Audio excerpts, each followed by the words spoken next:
अगर आप सच में अपने माँ बाप से प्यार करते हो ना, तो इस 5 मिनट की कहानी को पूरे दिल से सुनना, क्योंकि ये सिर्फ एक कहानी नहीं, ये एक आईना है जो तुम्हें तुम्हारी औकात, तुम्हारा फर्ज और तुम्हारा सच दिखाएगा।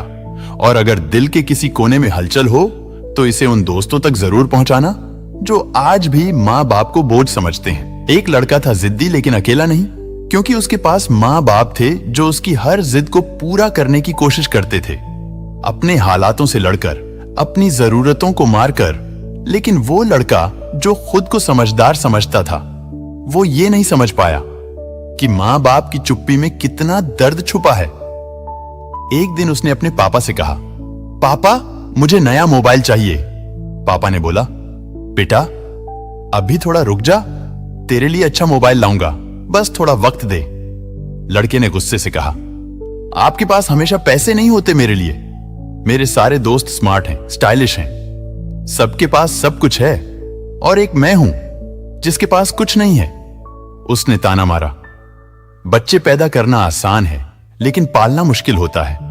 जब आप मेरी जरूरतें पूरी नहीं कर सकते तो क्या मतलब इस घर में रहने का। और उसने गुस्से में बैग पैक किया और घर छोड़ दिया। मां रोई, बाप गिड़गिड़ाए, लेकिन वो नहीं रुका। घर से निकलते वक्त गलती से पापा की एक डायरी उसके बैग में चली गई। एक वो डायरी जो कभी किसी को छूने की इजाजत नहीं थी। पापा की आदत थी हर खर्चा, हर भाव उसमें वो दर्ज करते थे। लड़का दूर जाकर एक बेंच पर बैठा और डायरी खोली।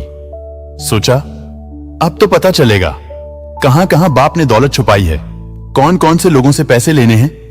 पर जैसे ही उसने पढ़ना शुरू किया, उसकी आंखों से झरझर आंसू गिरने लगे।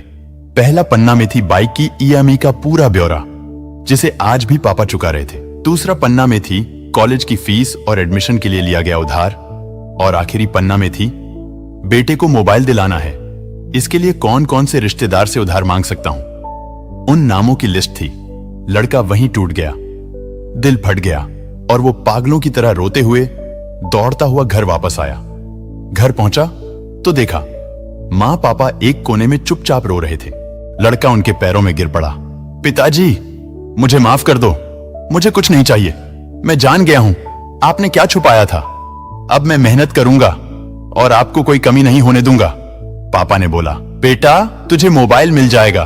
पर बेटा बोला, अब मुझे मोबाइल नहीं, आपका आशीर्वाद चाहिए, आपका विश्वास चाहिए, और एक मौका चाहिए खुद को बदलने का। पिता ने बेटे को सीने से लगा लिया। दोस्तों, माँ बाप वो दरख्त हैं जो खुद धूप में खड़े रहते हैं ताकि उनकी औलाद छांव में रहे। वो ताने सहते हैं, लोगों की बातें सहते हैं, कर्ज के नीचे दबते हैं, लेकिन कभी आपके सामने कुछ नहीं कहते। क्यों? क्योंकि वो आपको कभी टूटा हुआ नहीं देखना चाहते। उनकी चुप्पी मत समझो कि वो कमजोर हैं, वो बस आपको दुखी नहीं देख सकते। अब वक्त आ गया है कि हम अपने माँ बाप की आंखों के नीचे काले घेरे देखें, उनके हाथों की झुर्रियां देखें और समझें कि उन्होंने हमारे लिए क्या क्या सहा है। अपने शौक के लिए नहीं, अब अपने करियर के लिए मेहनत करो, क्योंकि अगर आज उनके होते हुए तुम कुछ नहीं कर पाए, तो कल जब वो नहीं रहेंगे, तब चाहे तुम सोने का महल बना लो, नींद नहीं आएगी। अगर ये कहानी आपके दिल तक पहुंची हो, अगर एक भी आंसू आपकी आंख से निकला हो, तो इसे अपने हर दोस्त के साथ जरूर शेयर करना जो कभी कभी माँ बाप को समझने में गलती कर देते हैं। और याद रखना, माँ बाप को दुख मत दो, क्योंकि उनका साया चला गया ना, तो ये पूरी दुनिया भी आपको अनाथ कर देगी।